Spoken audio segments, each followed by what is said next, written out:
Hi Sarah, I hope you are doing well. Salam Sara, ümid edirəm ki, yaxşıdır işlərin.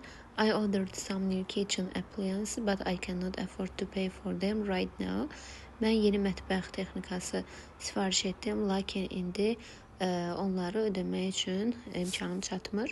Could you lend me some money this evening when you are free? Boş olanda bu axşam mənə biraz pul borc verə bilərsənmi? Best Anna. Ən xoş arzularla Anna qeyd olunur. A variantında Anna offers Sarah some money to pay for the appliance.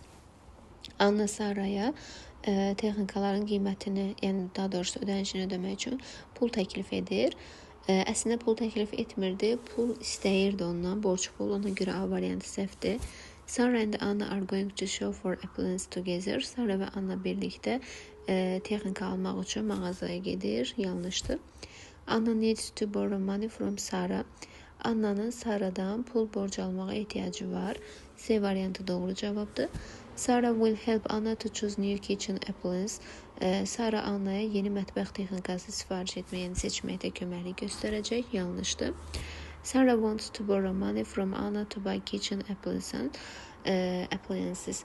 Yəni Sarah mətbəx texnikası almaq üçün Anna'dan borc pul istəyir. Yenə yanlışdır.